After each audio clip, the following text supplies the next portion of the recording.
Vocês estão como é que fala? De vídeo apagado, ó, tá gravando. Então, está gravando. Eu vou explicar a redação, tá? E depois eu vou disponibilizar o link. É melhor, não é? Mais racional? É? Então tá. Quem quiser falar, digita no chat, porque aqui vocês têm chat, ó. Né? Então, vocês podem digitar. Então, só dá um ok para mim se está todo mundo disposto a escutar a aula e se está certo da gente gravar. Beleza, beleza, tá bom. Então, vamos lá, eu vou projetar a redação, tá bom? Fica melhor, porque aí depois todo mundo pode ver, né? Peraí, projetar. Eu não tô me dando muito bem com o Teams, porque o Teams é muito pesado. Aí, toda vez que eu vou usar o Teams no meu computador, ele trava, sabe? Então, por isso que eu tô preferindo esse aqui. Só que esse aqui só aceita 100 pessoas, mas nunca vai ter mais de 100 pessoas. Alguém abre o microfone e só me fala se está aparecendo aí na tela. Tá aparecendo, sim. Tá, peraí. Tá aparecendo o quê? A imagem? É o texto, né? É aquele negócio lá Tá. da proposta de redação. Proposta de redação, exatamente. Aí, ó, só que às vezes vai entrando mais gente, eu tenho que estar aqui para... Vocês estão continuando a ver a apresentação? Tá bom. Então, vamos lá. Proposta da redação. Aí tem aquele texto básico, A partir da leitura dos textos motivadores seguintes e com base nos conhecimentos construídos ao longo de sua formação, redige um texto dissertativo e argumentativo na modalidade escrita formal da língua portuguesa sobre o tema, a educação e os limites da liberdade humana. Gente, tem vários termos aqui que vocês têm que destacar. Olha só, a partir da leitura dos textos motivadores, peraí que eu tenho que aceitar mais um aluno, beleza?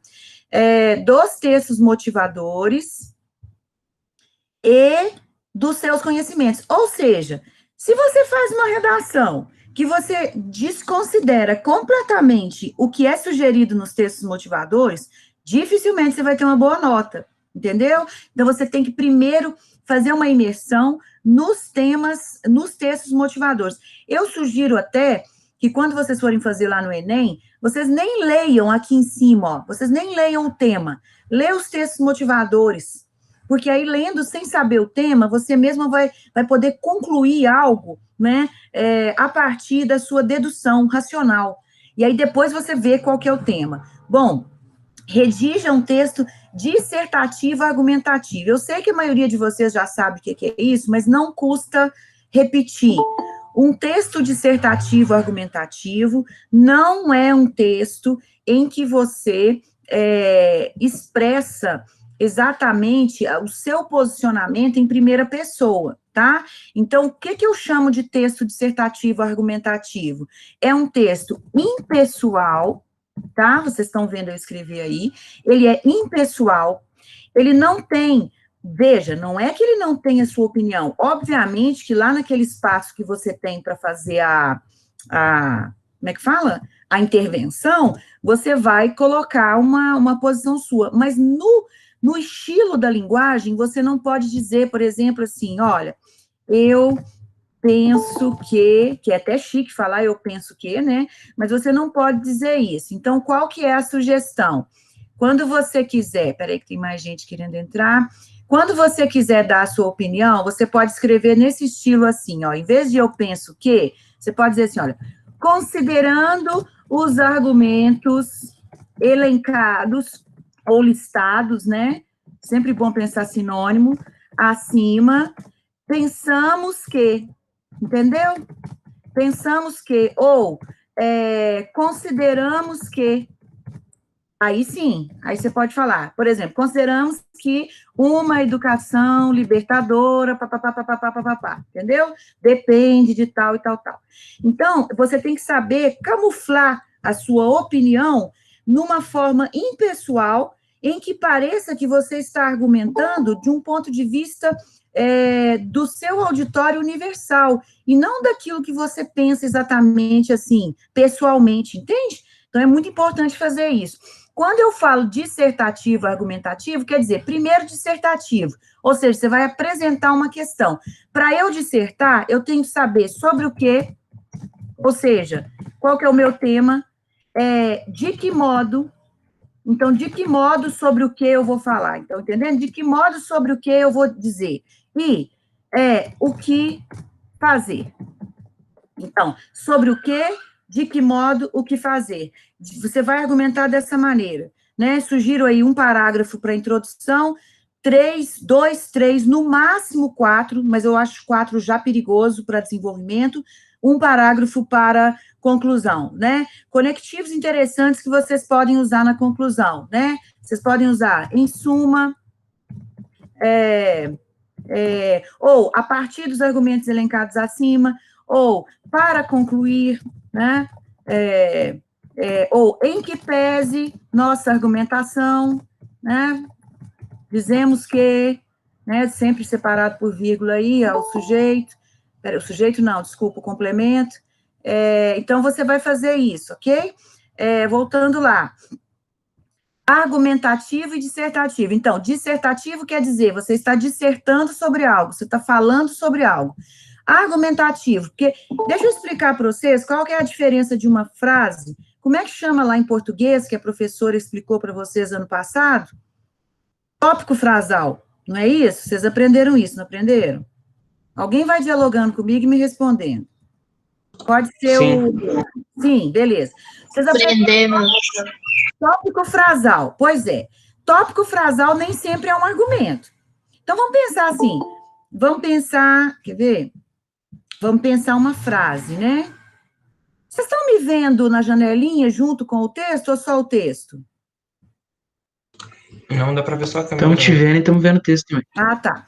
Então, vamos lá. Por exemplo, o tema é educação, ok? Aí eu vou escrever assim, a educação no Brasil é um tema muito complexo de ser analisado. Quem acha que isso aqui é um argumento? Ou isso aqui é só uma frase? Quem acha que isso aqui é um argumento? Isso poderia ficar um argumento dependendo do que você estiver defendendo, né? Mas isso aí fica só uma frase, assim, simplesmente jogada. E também não seria válido para um tópico frasal de argumentação, não. Talvez uma frase intermediária, que a gente podia colocar como uma justificação, mas... Sim, olha só, eu diria que isso aqui não é argumento ainda. Isso é o início de um argumento. Então, em lógica, na filosofia, a gente chama isso de premissa. Tá? O que é uma premissa? É uma afirmação, pensa que vocês estão na sala de aula e isso aqui é o quadro negro, tá? É uma afirmação propositiva, ou seja, ela está afirmando alguma coisa que ainda não foi comprovada, tá? Então, a gente pode chamar isso de proposição afirmativa. Se eu paro aqui, digamos assim, eu estou lá escrevendo minha redação, aí eu parei aqui, né? Peraí, que está entrando gente toda hora. Eu parei aqui nessa frase. A educação no Brasil é um tema muito complexo de ser analisado. Aí eu parei, acabei, não falei mais nada.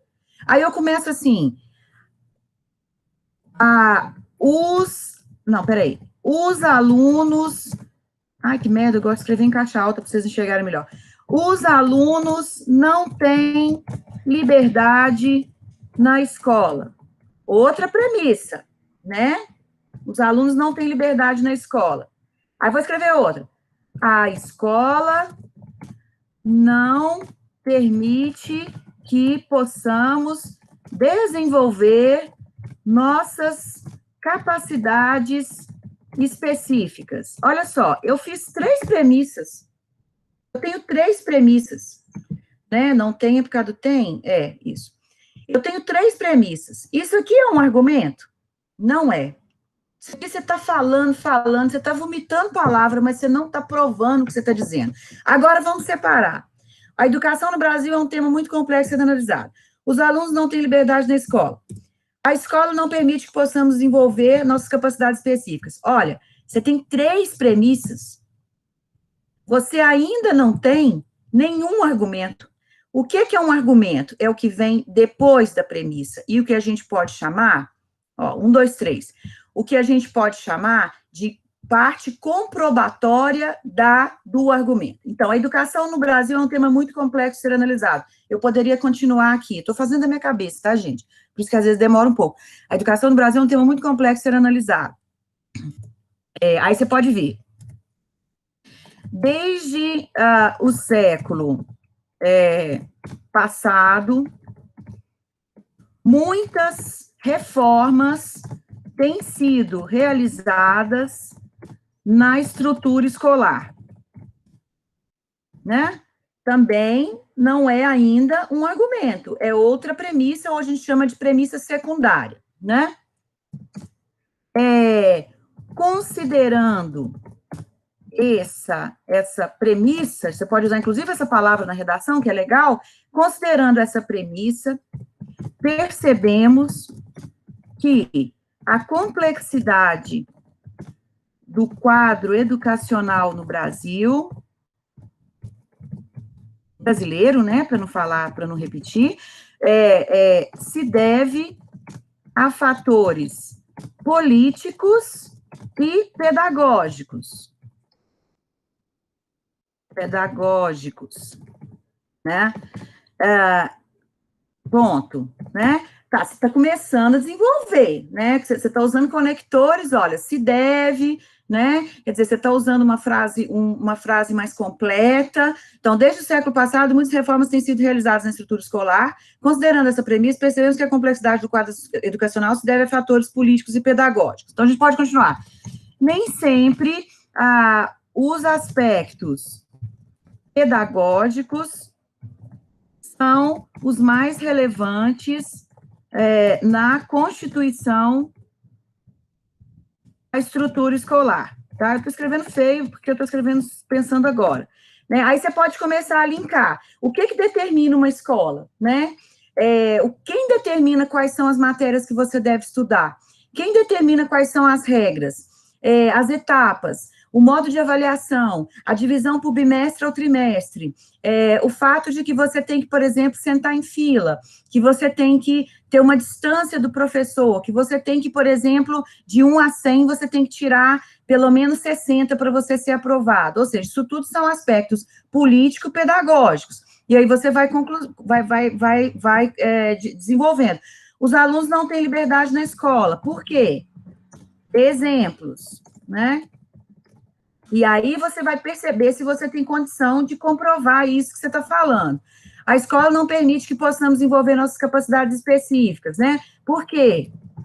Pois, né, somos obrigatoriamente, aí toda vez que vocês escreverem um advérbio, vocês separam por vírgula, tá? Então, pois somos obrigatoriamente treinados para o Exame Nacional, né, do ensino médio, o Enem, e não, vírgula, necessariamente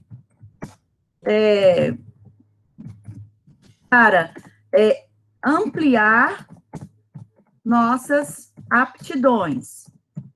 Dessa forma, somos, como é que fala? Nós somos treinados, nós somos homogeneizados, padronizados, e aí a opinião ou a aptidão individual, a diferença do indivíduo, ela é colocada de lado, né? Isso pode ser um exemplo. Então, só para voltar lá no título, é isso que é uma dissertação, argumentação, tá? Então, vocês não podem esquecer que uma simples afirmação, se ela vem solitária, se ela vem sem um desdobramento posterior, ela, de fato, tem pouco valor, tá?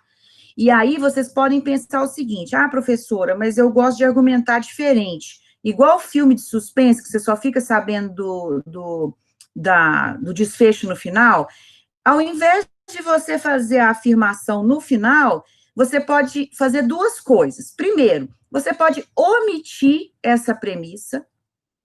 Eu estou omitindo. Eu sei qual que é, mas eu estou omitindo. Eu só estou fazendo o desenvolvimento.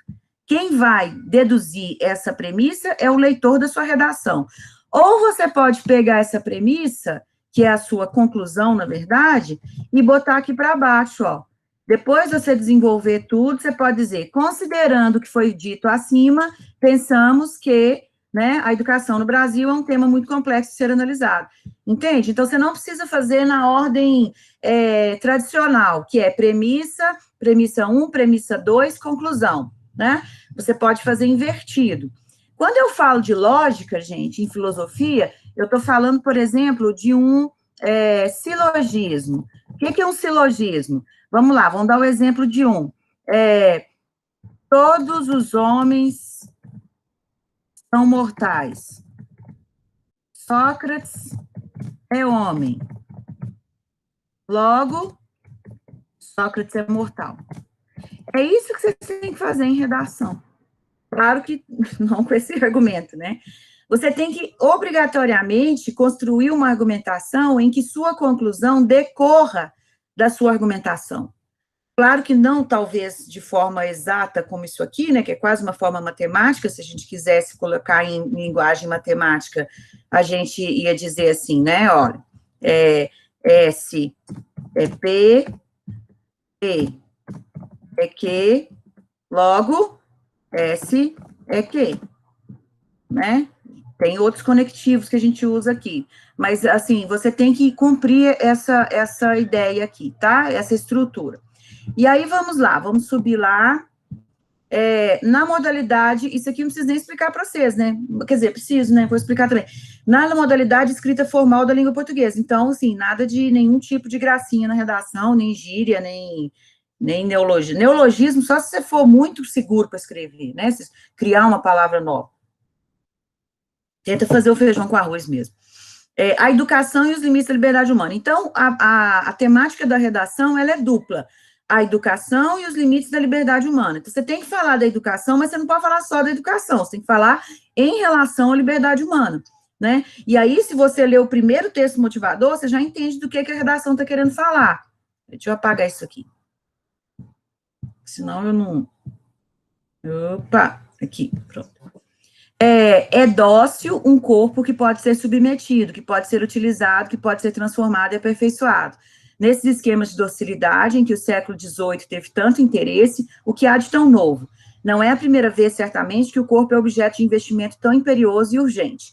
Em qualquer sociedade, o corpo está preso no interior de poderes muito apertados, que lhe impõem limitações, proibições e obrigações.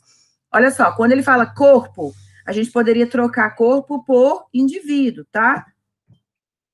Porque o Foucault vai fazer uma crítica ao fato de que quando você cerceia a liberdade de uma pessoa, você está cerceando a liberdade do corpo. Nós somos um corpo, né? Nós não somos uma consciência que anda por aí, nós somos um corpo, tem perna, braço, etc. E é muito típico dos filósofos do século XX e XXI considerar essa dimensão corporal. Então, é dócil um corpo, ele está fazendo uma crítica. Ele está dizendo assim, olha, em que medida as instituições de educação, as instituições prisionais, as instituições de cuidado mental, que são os manicômios, né, as casas que atendem esse tipo de pessoa, em que medida elas têm o objetivo de docilizar, né, de adestrar os corpos a agir de determinada maneira ou de outra. Aqui a gente pode ver o exemplo, a gente pode colocar aqui o exemplo, né, da conformação dos corpos numa escola, né? Vocês podem pensar, por exemplo, primeira coisa, né, vocês do IF, não, uniforme. Uniforme, disposição das salas, espaços públicos, horários determinados, divisão das salas. Não sei agora, gente, agora vocês não vivem isso mais, não, mas na década de 80, você tinha, assim, algumas escolas públicas ainda tem isso, você tinha, assim, por exemplo, segundo ano A, na minha época era série, né? Segunda série A, segunda série B, segunda série C. Vocês sabem o que significava o A, o B e o C? Alguém tem ideia? O A, B e o C... o Gabriel quer falar, peraí, é porque eu não estava vendo, viu, Gabriel? E aí eu não vi você pedindo. O A, B e o C era o seguinte, o A eram as crianças mais inteligentes, com mais facilidade. O B, crianças menos, e por aí, entendeu? Você dividia A, B, C. Por exemplo, se você era da segunda série C, você já na escola, na hora do recreio, você já tomava tapa na orelha e as pessoas te chamavam de retardado, entende? Então, assim, mas não tem isso mais, não tem isso no IF, mas ainda tem essa prática nas escolas estaduais. Então, isso é muito complicado, né? Mas voltando lá, outra coisa, o sino, né? O sino, que é a sirene, né? Para a gente voltar, quer dizer, quando bate a sirene, o que os corpos têm que fazer? Voltar para dentro da sala. E dentro da sala, isso varia de professor para professor, mas que 4, 5, 6, 7 horas, você tem que ficar sentado na carteira. Quando você quer fazer xixi, o que você tem que fazer? Você tem que pedir. Você tem que pedir para sair. Então, assim, o Foucault, ele foi um sujeito que percebeu, tanto na estrutura arquitetônica, quanto no modo de oração das escolas, uma semelhança com outras instituições públicas, né, como os presídios, os manicômios, né, quer dizer, toda a organização muito semelhante no sentido de socializar o aluno, é claro, sabe, com o Emile Durkheim, a escola tem o objetivo de socializar o aluno, mas também de controlar, de certa forma, né, essa reverberação da liberdade do indivíduo, né, óbvio que alguma liberdade deve ser alguma disciplina é necessário existir. Gabriel, você tinha levantado a mão, você quer falar? Antes de eu passar para o texto 2? Você falando aqui, não inclui, por exemplo, que você está falando aqui de Foucault. Quando você está falando aqui, não inclui na análise de texto motivador, quando vocês forem analisar lá, não, porque senão não vou poder citar em momento nenhum Foucault, né? Peraí, repete a pergunta, eu não entendi direito. Essa aula que com você explicando aqui os textos motivadores não está incluso na avaliação como texto motivador da redação, não, né? Não, vocês podem usar elementos da aula para ajudar na redação, tá? Sem problema. Tá bom? Peraí, deixa eu voltar lá. Aí, o que acontece? 2 conceitos do Foucault que seriam interessantes vocês saberem para poder desenvolver.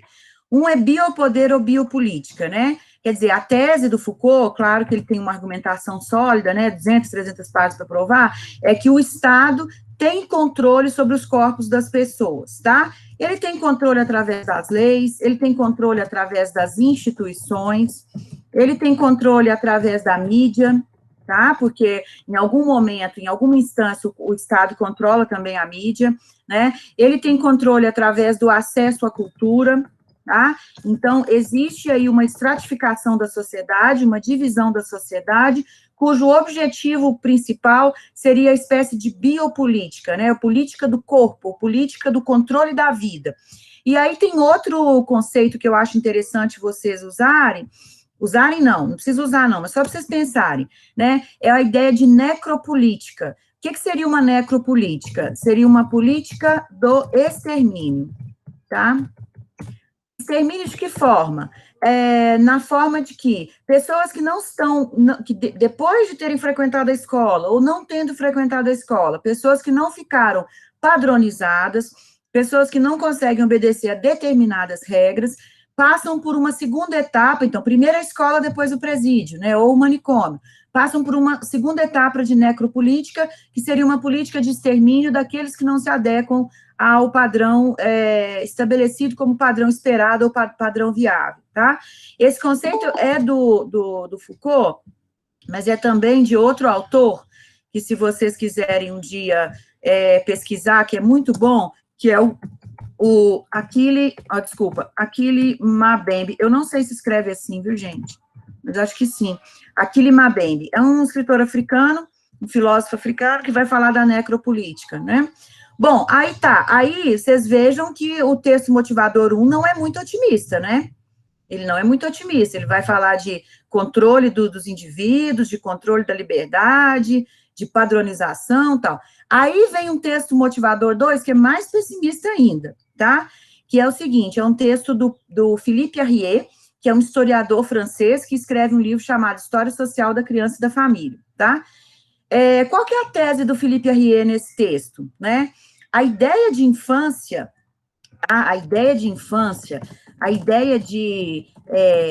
peraí, deixa eu só colocar isso aqui no negrito. A ideia de infância, no sentido de crianças, né, quer dizer, período infantil, estou escrevendo tudo sem acento, isso data do final do século XVIII. Agora eu coloquei pequenininho. Do final do século XVIII, ou seja, 1700, Revolução Francesa, né, Revolução Industrial.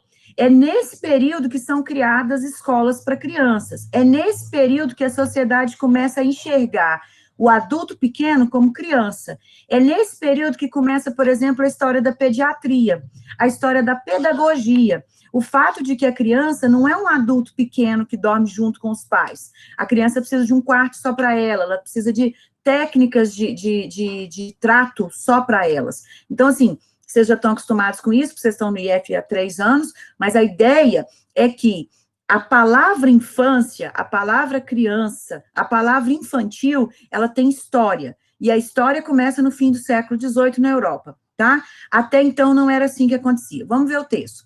A escola data dessa época, tá? Não as universidades, que tem desde a Grécia, mas as escolas para criança datam dessa época. A escola substituiu a aprendizagem como meio de educação. Isso quer dizer que a criança deixou de ser misturada aos adultos e de aprender a vida diretamente, através do contato com eles. Então, quer dizer, antes as crianças aprendiam o que tinham que aprender com a família, porque a mãe estava em casa, o pai estava em casa, né? Você tem uma população rural muito grande. Depois da Revolução é que acontece o êxodo rural. E também acontece que as mulheres e as crianças vão trabalhar nas fábricas, porque a mulher não pode ficar só em casa cuidando da casa. A despeito, ou seja, indiferente, né, a despeito das muitas reticências e retardamentos, ou seja, custou a isso acontecer, a criança foi separada dos adultos e mantida à distância em uma espécie de quarentena, antes de ser solta no mundo. Essa quarentena foi a escola, o colégio. Começou, então, um longo processo de enclausuramento das crianças, como dos loucos, dos pobres e das prostitutas, que se estenderam até nossos dias e ao qual se dá o nome de escolarização. Gente, é muito forte isso. A primeira vez que eu li isso, tem alguns anos, eu falei, não acredito que isso é a escola no sentido histórico, né? Nós estamos falando de um historiador, e não é ele sozinho que fala isso, você tem uma série de estudiosos que vão atrás de comprovações para falar isso. E o que é a comprovação em história? São arquivos, são registros, são testemunhos, né? O que acontece? A escola é o lugar para trancar a criança.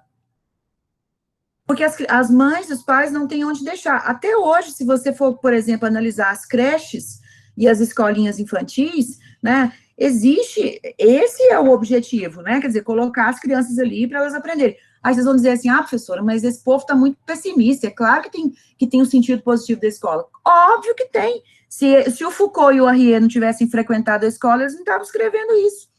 Então, é óbvio que tem o positivo, né, a formação, mas, de certa forma, o que eles estão apontando é que, se você não tiver uma emancipação crítica, e geralmente ela acontece ou por conta própria ou por causa de determinadas leituras, você não vai conseguir chegar a esse pensamento, tá? Então, espero que vocês tenham entendido esse segundo, também bem negativo. Aí vem a charge. A charge, gente, ontem surgiu uma polêmica, porque a professora Solange e a professora Rafaela, não sei se as duas ou só uma ou outra, elas disseram que essa palavra educação que vem no comando não precisa ser necessariamente interpretada como educação escolar. E aí eu entrei num desacordo com elas, porque fui eu que fiz a proposta da redação, tá? Elas só vão corrigir a parte técnica, a parte de coesão, etc. Eu falei, não, quando eu fiz a proposta da redação, eu pensei em escolar, em educação, no sentido escolar. Até porque o texto motivador do Arrier e do Foucault e do Paulo Freire são muito claros. Só que tem uma possibilidade... Peraí, o que foi esse barulhinho? Ah, tá, eu achei que alguém tinha entrado. tem uma possibilidade, alguém quer falar? Gabriel, fala, então, antes de eu explicar. Professora, mas, sinceramente, pode sim não ser a educação escolar, principalmente por causa que o normal é você fugir o máximo possível dos textos motivadores, por causa que os textos motivadores são coisas a serem evitadas na redação do Enem. Por causa que você copiar ou falar alguma coisa que está no texto motivador é muito perigoso, por causa que você pode perder ponto. Então, nesse contexto, exatamente por causa que você colocou muita coisa de escola, a tendência é que a gente saia da escola. Gabriel, você está errado. Deixa eu te corrigir. Você não pode citar o texto motivador como parte principal da sua redação. Mas isso você não também não pode copiar um argumento. Não. Você não pode copiar um argumento do texto, negócio que você perde ponto. Pode. Se sua tese for parecida com a tese de algum dos textos motivadores, você também perde ponto. Mas então, para fugir desse perigo, o normal é que a gente só utilize mesmo dos textos motivadores dados analíticos. Ou citações de filósofos. Então, você está se contradizendo, meu querido, porque dados analíticos é justamente o sentido e o conteúdo da citação. Eu não estou dizendo para vocês citarem o texto motivador, mas se de 4 textos motivadores, 3 falam de educação escolar e 1 fala de educação normal, você acha mesmo que você deve fugir do tema que é proposto pelos textos motivadores? Eu não estou dizendo para você utilizar os textos motivadores, estou dizendo para você deduzir racionalmente o que os textos motivadores estão falando. Sim, exatamente. Exatamente por isso que você disse. Você tem 3 textos motivadores sobre uma pauta. Então, fica muito mais difícil você falar sobre essa pauta sem você recair em algum dos argumentos dos textos motivadores. Então, é mais fácil você argumentar fora dessa pauta, dessa tese, que é a tese escolar, que, ao máximo, ainda se enquadrando na frase tema. A frase tema que você postou aqui, ela tem que ter educação e os limites da liberdade humana. Educação pode validar em qualquer contexto, mas desde que tenha um retorno daquele jeito... Você lembra aquela redação do Enem que falou sobre as pessoas surdas? Você lembra daquela? Sim, eu lembro. Pois é. Aí, 2 textos motivadores falavam das dificuldades da pessoa surda. 2 textos motivadores, a maioria falava das pessoas surdas. Aí você vai falar de acessibilidade, ok. Aí você não vai falar das pessoas surdas, você vai falar das pessoas que têm deficiência física motora.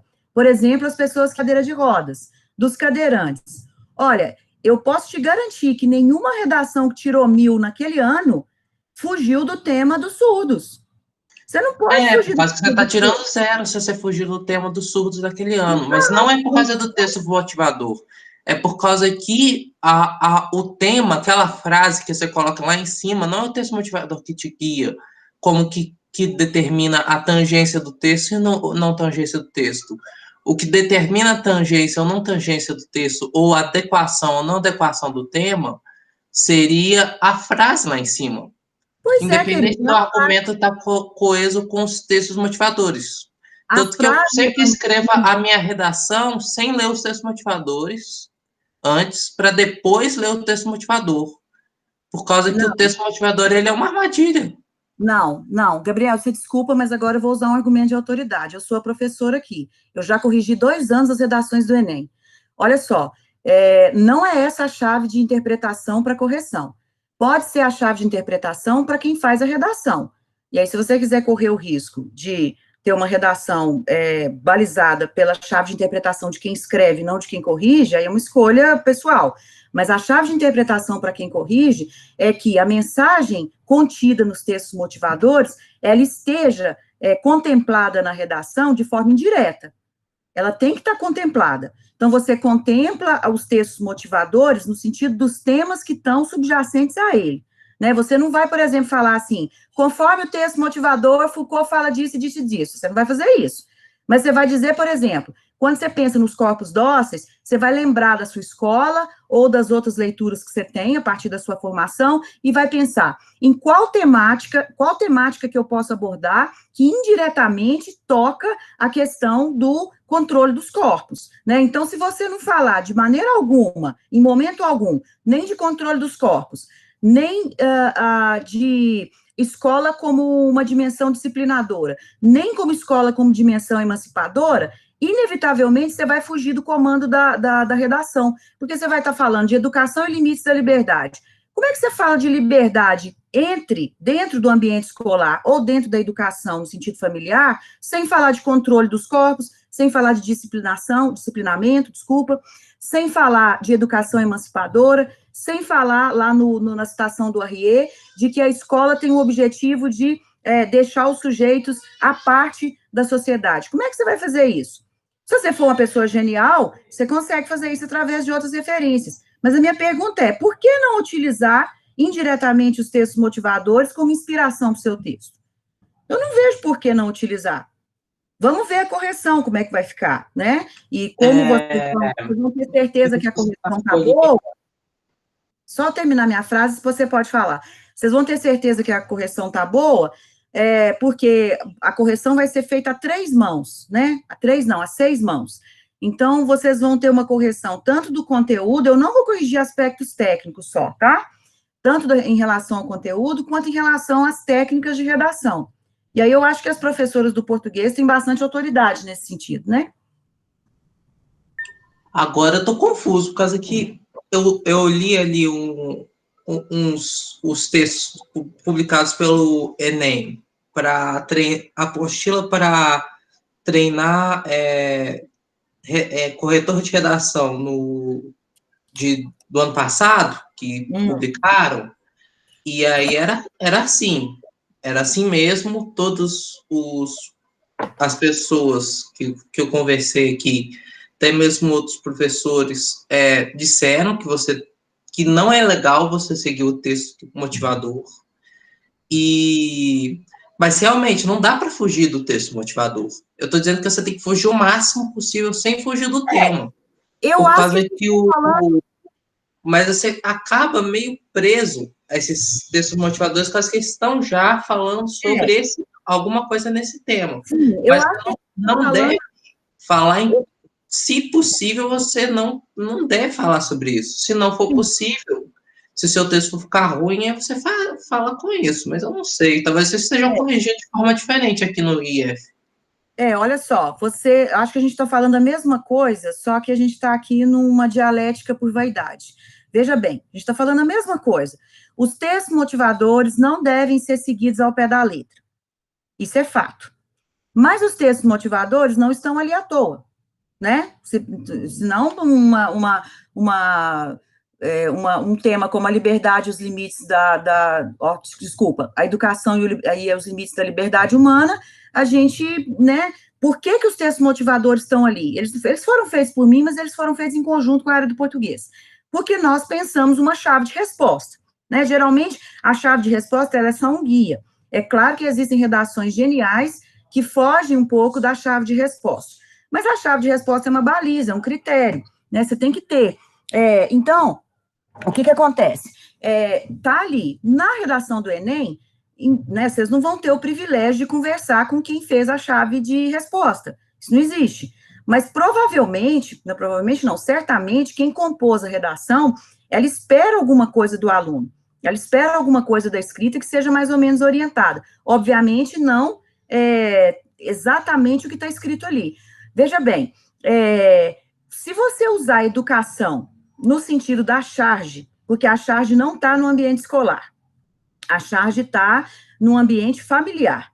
Então, se você usar a educação no ambiente familiar, como é que eu posso dizer? Tocando ou falando dessa relação do ambiente familiar em consonância ou em ligação com o ambiente escolar, eu creio que dá uma ótima redação. Agora, em nenhum momento mencionar escola, em nenhum momento mencionar o tema educação no sentido de escola, né? Como objetivo da sua redação, eu não acho que é errado, Gabriel, mas eu acho arriscado. Por exemplo, você diria assim, o modo como os pais educam os filhos, né? Aí você poderia ir para uma linha assim, os pais vêm de outras gerações, eles têm outras ideias, eles têm outras perspectivas, então eles vão educar os filhos conforme suas crenças, etc, etc. Só que a realidade hoje é que ninguém é educado só pela família. Desculpa, uma motoca passou aqui. Ninguém é educado só pela família. A escola cumpre um papel muito próximo da família hoje. Então, se você for falar só da família, do ambiente familiar, você vai ter que ter consciência que você pode ser questionado no seguinte sentido, mas a pessoa é educada só pela família? Então, eu creio que eu estou dando para vocês um feijão com arroz, assim, o que é mais certo para você fazer uma chave próxima do que seria o esperado. Agora, vocês são livres. Vocês acharem que dá para fazer uma redação sobre educação no sentido familiar, também pode, tá? Pode, é possível. Porque essa charge aqui, ela dá essa possibilidade, o menininho está em casa com a mãe e com o pai, né? Tudo é quadrado, o lustre é quadrado, a árvore é quadrada, a estampa na roupa da mulher é quadrada, né? O brinco é quadrado, tudo é quadrado. Aí o menino faz uma espiral, logo ele está em dissonância com todo o resto. E aí o pai está lá com o dedo em riste, né? Criticando o menino. E o menino está triste, ó. Então, quer dizer, é possível que, na verdade, gente, se a gente fosse aprofundar filosoficamente essa questão, a gente poderia dizer que tanto escola quanto família obedecem a um sistema de conformação de um padrão. Então, a escola não é tão distante assim da família. A escola e a família estão dentro, né, de uma conformação que você não pode fugir. Aqui nessa charge está exagerado, né? Isso aqui como é que chama isso em figura de linguagem? Isso aqui quando a gente exagera uma coisa, é uma hipérbole, né? É uma hipérbole, assim, você está exagerando. É claro que não é assim que as coisas são, mas como é uma charge crítica, a gente pode pensar na hipótese de que tanto a escola quanto o seio familiar, né, eles reproduzem esses padrões. Você pode falar dos dois, você pode falar só da educação. Eu só acho arriscado não falar da educação, mas, mais uma vez, vou deixar vocês livres para fazer, tá? Então, eu não vou entrar em contraponto com a indicação que o professor Alex deu primeiro, que seria educação em qualquer sentido, tá bom? E vou considerar isso também na minha correção. Pode ser? Vocês acham que vocês estão contemplados? Porque como surgiu essa dúvida, né? É melhor a gente abrir, então, a possibilidade do tema, tá bom? Mas vamos continuar aqui, que esse texto aqui é o mais difícil. Podemos ler o texto? Vamos lá, que já são 11h35. Bom, é um texto do Paulo Freire, tá? Então, o Paulo Freire é muito poético, ele escreve de forma muito poética, então por isso que às vezes é difícil de entender. O sonho viável, né, o sonho possível, ele era um professor, exige de mim pensar diariamente a minha prática de professor, né? Exige de mim a descoberta constante dos limites da minha própria prática de professor, que significa perceber e demarcar a existência do que eu chamo espaços livres a serem preenchidos. Quer dizer, onde que é possível fazer com que a liberdade do aluno, ela permaneça, ela exista, né? Por exemplo, eu dou aula para vocês há já algum tempo, né? E eu sou adepta dessa educação libertadora, tá? Às vezes funciona, às vezes não funciona. Eu não acho que existe professor ideal. Cada professor tem o seu jeito de pensar a sua prática, né? Eu, por exemplo, não critico o aluno que senta quase deitado na carteira. Isso, para mim, não é um problema. Eu nunca pedi, vocês lembram quando eu dei aula para vocês? Eu sempre deixo claro que vocês não precisam me pedir para ir ao banheiro, né? Porque eu não pretendo ter controle sobre as vossas bexigas, né? Que são de vocês. Eu também não tenho o hábito de reprovar por ausência, né? Por presença, por não presença. É claro que se o aluno não foi nenhum dia, ele não vai passar porque ele também não fez as avaliações, mas, de certa forma, eu deixo livre para que, se a pessoa for, por exemplo, autodidata e gostar de estudar em casa, para que ela fique em casa. Isso é polêmico, né? Nem todos os professores concordam com isso, mas isso é liberdade. De certa maneira, eu posso fazer isso porque eu estou no ensino médio, mas eu concordo com os professores de ensino fundamental 1, por exemplo, que você não pode fazer isso com uma criança de 7 anos, porque você só pode ensinar liberdade para uma criança depois que ela sabe diferenciar, né, o que é regra e o que é desejo. Se você, por exemplo, eu tenho filhos pequenos, Se eu não ensino a regra para eles, como é que depois eles vão saber a diferença entre regra e liberdade? Né? Então, ensinar sobre a liberdade também é, em alguma medida, ensinar sobre as regras em alguma etapa da vida, né? Então, vamos lá. O sonho possível tem a ver com os limites desses espaços, e esses limites são históricos, ou seja, não é a Venúncia, ou o João, ou a Maria, né? Esses limites são históricos e são estruturais. Existe a escola com carteiras em fila, existe a necessidade de cumprir regras, existe os horários, os sinais, enfim. Eu também não posso fazer mais do que isso. A questão do sonho possível tem a ver exatamente com a educação libertadora, não com a educação domesticadora. Então, vocês podem pensar isso aqui, ó. Se vocês quiserem pensar no âmbito da casa, né, quem quiser fazer uma redação como o Gabriel pensou, uma redação que falasse da educação familiar, pode pensar a educação familiar nesse binômio aqui, ó, educação libertadora dentro de casa e educação domesticadora dentro de casa. O que é criar uma criança para a liberdade e o que é criar uma criança para a obediência, tá? A questão dos sonhos possíveis tem a ver com a educação libertadora enquanto prática utópica. Utópica aqui está no sentido de não completamente realizável, tá? Então, utopia é no sentido de que a gente busca sempre isso, mas que isso é algo muito difícil de realizar, né? Justamente porque as estruturas sociais já são assim, porque a gente precisa que as crianças saibam algumas regras, né? Senão elas não se tornam viáveis. Então, assim, é sempre uma dialética, ou seja, é uma ida e vinda, você dá liberdade com uma mão, às vezes você tira com a outra, você dá a regra com uma mão, depois você ensina para a criança que a regra, ela não é natural, ela é artificial, né, ela vem depois da existência, então, quer dizer, é difícil, e por isso que ela é utópica, né, é uma coisa de sonhador mesmo, mas não utópica no sentido de irrealizável, não utópica no sentido de que quem discursa sobre o impossível, sobre os sonhos impossíveis, utópico no sentido de que essa é uma prática que vive a unidade dialética, né, ou seja, não é única, dialética, gente, só para vocês entenderem o que é dialética, é um conceito que vem lá de Platão, mas nós não vamos falar de Platão, né, pode ser, dialética é polissemântica, pode ser sinônimo de diálogo, né, conversa, vocês estão escutando minha filha gritar lá fora? Pois é. Tem hora que tem que falar, cala a boca, entendeu? Mas eu não falo cala a boca, eu falo psh. Dialética, diálogo, conversa, ou dialética no sentido hegeliano, tá? Que é um filósofo moderno do século... tadinha. Ela tá com o pai. Peraí. Dialética no sentido hegeliano eu tenho, para cada processo histórico, presta atenção, que isso é bom para vocês aprenderem. Eu tenho uma tese, eu tenho uma antítese, e eu tenho uma síntese. O que isso significa? Por exemplo, tese, a liberdade é uma condição humana. Isso é uma tese, ok? Qual que é a antítese? Na prática, não somos livres. Qual que é a síntese? A síntese pode ser: a liberdade é restrita a alguns padrões, tá? Então, é isso que é tese, antítese e síntese. Às vezes, você explica uma coisa, só que aí tem um contraponto, que nega a primeira. E aí, a síntese é a mistura das duas numa solução, né? Uma solução de acordo.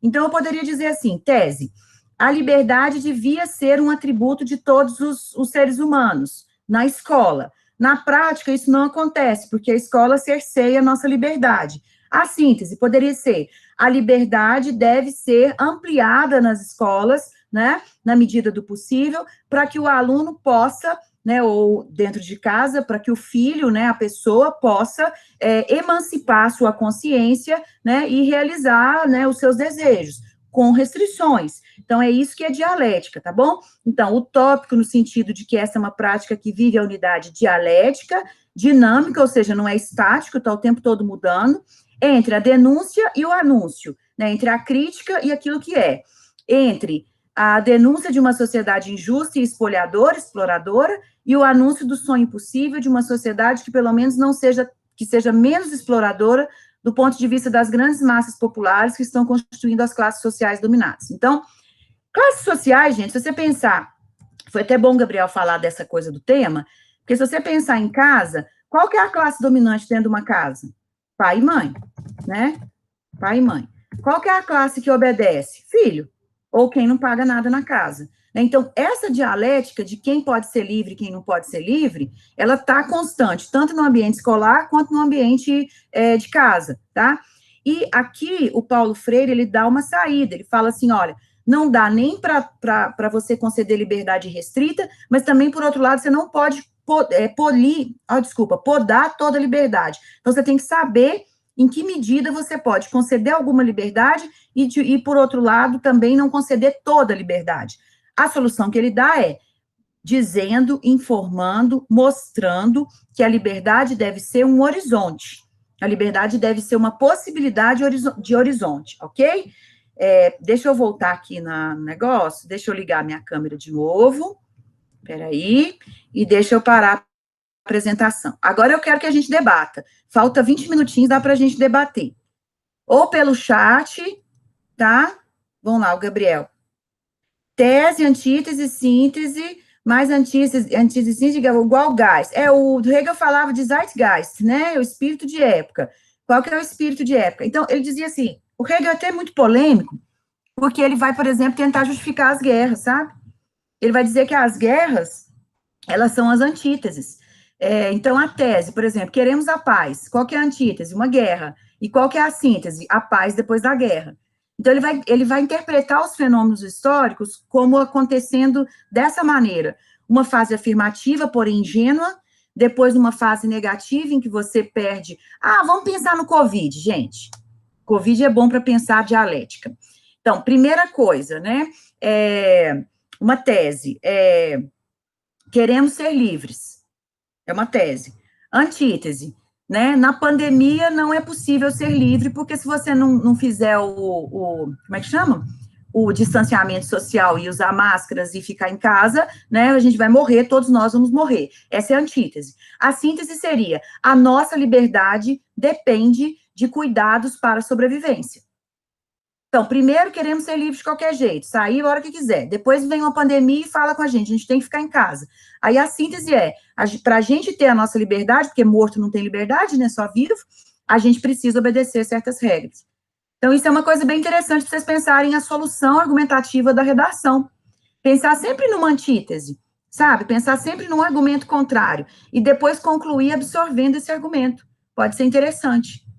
Quem tem perguntas? Façam aí que eu já falei demais, eu tô com a boca seca. Só o Gabriel vai falar? Já vou dar os pontos pro Gabriel da redação, então.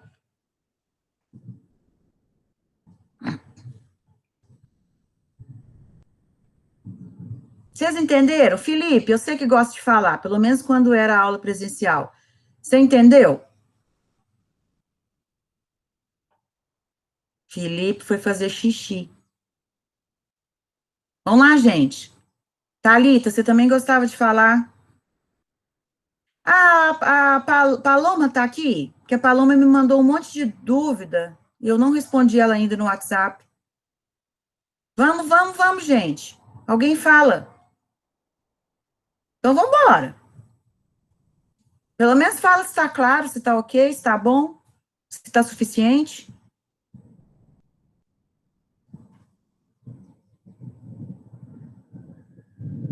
Não acredito. Vai, Gabriel, então fala. Você tem mais alguma dúvida? Peraí que tem alguma coisa no chat aqui, deixa eu ver. Tá. Hillary, você pode explicar a questão da liberdade de novo, por favor? Posso, Hillary? A liberdade aqui na redação, ela está no sentido de que, ingenuamente, a gente pode pensar que liberdade é fazer o que se quer. Tá? Então, liberdade dos corpos, você ir para onde você quiser, você fazer o que você quiser. Só que dentro de uma instituição social, dentro de uma instituição do Estado, seria a escola, os presídios, as casas de saúde, né, enfim, toda estrutura social. A família é uma estrutura social, né? A liberdade, ela, para ser praticada, ela não pode ser praticada de forma irrestrita, ou seja, absoluta. Você tem que perceber, né, alguns limites dessa liberdade, entendido? Então, quais são os limites dessa liberdade? É isso que a redação está propondo para você. Em qual ambiente? Da educação. Você pode optar tanto pela educação no seio familiar, quanto a educação no ambiente escolar. Eu vou repetir para vocês, eu acho mais seguro falar do ambiente escolar, mas quem quiser arriscar e fazer o ambiente familiar, também tem argumentos interessantes para construir essa argumentação. Você acha que eu te respondi, Hillary? Digita aí. Ô, gente, voz não aparece no vídeo, não, assim, a voz não tem cara, não, podem falar. Credo. Ih, Chairo. Ô, Chairo, você chegou no final, meu filho. Chegou atrasado. Ainda bem que tá gravada a aula. Alguém mais tem alguma questão, gente? Quem tem alguma questão? Tá tranquilo. Fala, Felipe. Eu falei que eu acho que tá tranquilo. Tá tranquilo, beleza. Então, você compreendeu. Gente, também não é uma resposta, né? É só para dar uma inspiração para vocês escreverem, tá? Porque tem que entregar segunda, né? É só uma inspiração. Eu não quero ser aqui autoritária também, não. Quem quiser fazer falar sobre o ambiente familiar, fale, tá bom? E aí a gente vai fechar, eu, Rafaela e Solange, né? Eu vou conversar com elas novamente, vou abrir essa possibilidade para as duas interpretações, e aí a gente conversa, tá bom? Vai ficar gravado e eu vou colocar lá no Moodle, pode ser? Então tá, então tchau para vocês, ninguém tem mais perguntas. Peraí que tem alguém no chat. Peraí, deixa eu ver a Pamela aqui. Ah, tá, o Gabriel primeiro. Pode tratar da limitação da liberdade como algo positivo? Pode. No sentido do hegeliano, no sentido de síntese, né? Porque se todo mundo fizer tudo que deseja, a gente não tem sociedade viável. Agora, Gabriel, se você vai fazer isso, é bom você colocar a antítese, né? Qual que é? Não, fecha aí, filha. Fecha aí, dá licença. Porque sim, tá vendo? Regra, a liberdade tem que ser limitada. Porque sim, alt fora. Aí ela foi educada por mim, ela tá querendo saber por quê, tá vendo? Porque sim, filha, porque eu tô dando aula, já tô terminando, fecha aí. Aí ela falou, tá bom. É isso. Você quer falar pra pessoa, não faça isso. A pessoa diz pra você assim, por quê? Aí você fala assim, porque sim, porque eu sou a mãe e eu que mando. Eu não acho isso uma boa argumentação. Por que eu não acho isso uma boa argumentação? Porque a criança não está aprendendo o mecanismo de por que ela não pode fazer aquilo. Claro que tem hora como mãe que a gente faz isso, como professor que a gente faz isso, né? Agora, o interessante é você explicar o porquê daquilo não poder ser feito, na medida que a criança pode entender, né? Então, a gente tem que tentar também manter a calma. Às vezes é difícil, né? Tem que tomar Rivotril, essas coisas. Bom, mas vamos lá. Pode sim, viu, Gabriel? Pode ser tratado com algo positivo. Agora, é bom você mencionar que, às vezes, há um excesso de repressão, né? Até para sua redação ficar mais robusta. No caso da redação, nós podemos mandar ela para você antes de mandar no Moodle, para você dar uma olhada se fugir do tema? Ô, Pamela, pode. O problema é se muita gente mandar. Aí eu não vou dar conta. Mas, assim, para quem tá... Vamos fazer o seguinte, para quem tá online aqui, eu vou anotar os nomes, são 15 pessoas. Essas 15 pessoas que estão online podem me mandar, tá bom? Felipe, a luta. Chairo, pode falar. Oi, só uma dúvida rápida. Em relação à redação que a gente mandou anteriormente, tem como a gente ver o que a gente errou nela?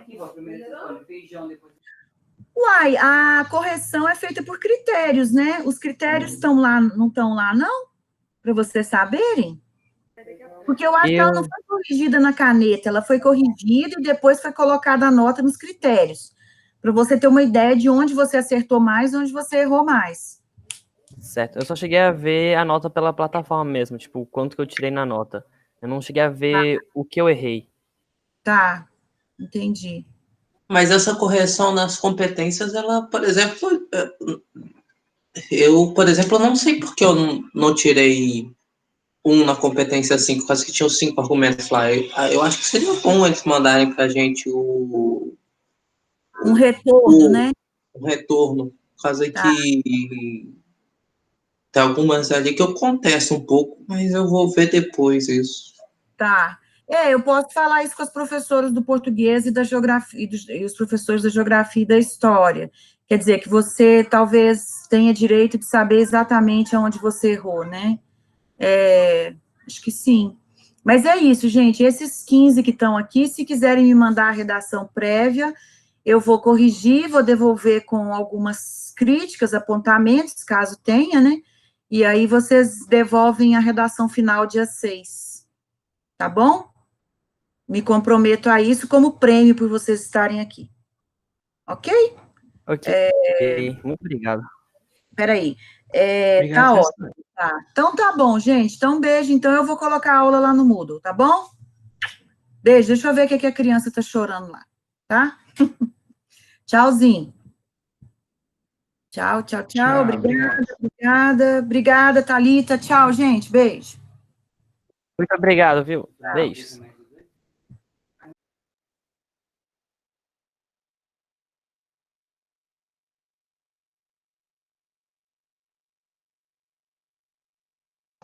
Gente, vocês viram o barraco? Sim.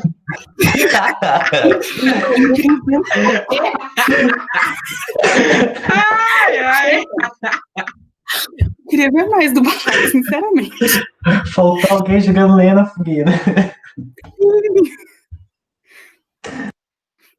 Ai, muito bom, viu? Muito bom. A Gabriela falava os negócios menos, então eu acho que você tá errado. Ai, ai. Discussões com o Gabriel Tchauzinho são pra você, gente. perfeições. Tchau.